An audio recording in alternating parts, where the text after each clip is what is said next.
Halo semuanya, selamat datang di Rumah Jagoan Kancil. Di sini tempatnya kita untuk mengobrol seputar para jagoan-jagoan Indonesia. Sekarang aku akan membahas tentang proyek film Si Buta dari Gua Hantu.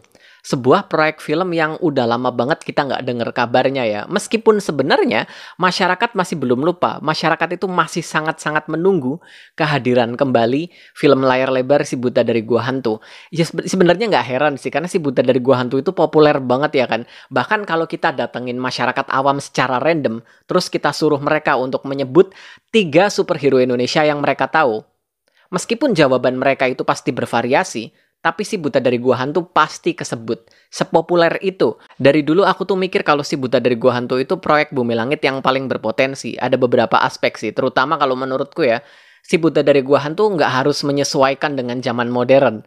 Kalau film Gundala itu dulu dibuat tahun 70-an ya, film Sri Asih dibuat tahun 50-an. Otomatis kalau dibuat lagi di zaman sekarang, itu harus menyesuaikan dengan keadaan di zaman sekarang. Karena mereka hidupnya di zaman modern ya kan. Si Buta dari Gua Hantu nggak perlu kayak gitu, karena Si Buta dari Gua Hantu itu hidupnya di zaman kolonial Belanda. Ada banyak banget aspek yang masih relevan di zaman sekarang. Terutama pesona utama dari Si Buta dari Gua Hantu itu kan di bagian action ya, di bagian silat. Dan ini berpotensi banget untuk dijual ke internasional sebenarnya. Terutama kalau misalnya bintang-bintang utamanya itu bintang-bintang yang kita sebut lah, yang memang banyak banget dirumorkan sekarang ya. Iko Uwais yang dirumorkan menjadi Si Buta dari Gua Hantu. Gila, itu potensi untuk go internasionalnya tinggi banget. Apalagi kalau sutradaranya itu Pak Timo Cahyanto ya kan. Jadi kalau menurutku, Si Buta dari Gua Hantu ini proyek film Bumi Langit yang paling berpotensi untuk saat ini. Dan tadi pagi, sutradara film Si Buta dari Gua Hantu yaitu Pak Timo Cahyanto membagikan sebuah postingan dari fans. Postingan itu membahas kalau Oka Antara itu cocok untuk film Si Buta dari Gua Hantu. Postingan itu lalu dibagikan ke story oleh Pak Timo Cahyanto. Ini masih belum ada apa-apa ya. Tapi tiba-tiba di Instagram story selanjutnya, Bang Timo ini membagikan konsep art untuk karakter Mata Malaikat, sang musuh utama dari film Si Buta dari Gua Hantu. Dua Instagram story ini di-share secara berurutan. Jadi banyak fans jadi mikir kayak jangan-jangan ini sebuah isyarat kalau Oka Antara memang dijadikan untuk pemeran Mata Malaikat, sang musuh utama dari Si Buta dari Gua Hantu. Oka Antara sebagai Mata Malaikat, kalau menurutku pribadi ya, karena Si Buta dari Gua Hantu itu jualan utamanya adalah silat dan juga drama sebenarnya. Karena cerita Si Buta dari Gua Hantu itu lumayan tragis ya.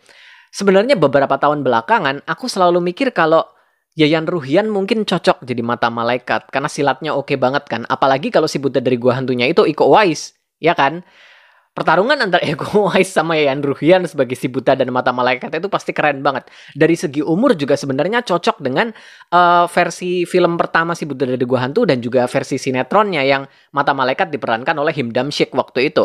Jadi dari segi umurnya memang cocok. Perbedaan umurnya antara Si Buta dan Mata Malaikat di situ.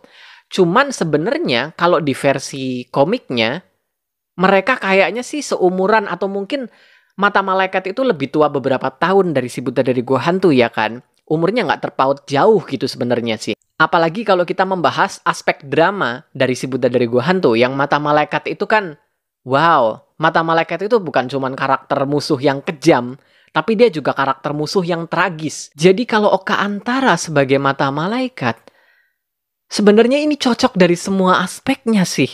Meskipun dari segi action dia nggak sebagus Yayan Ruhian lah ya.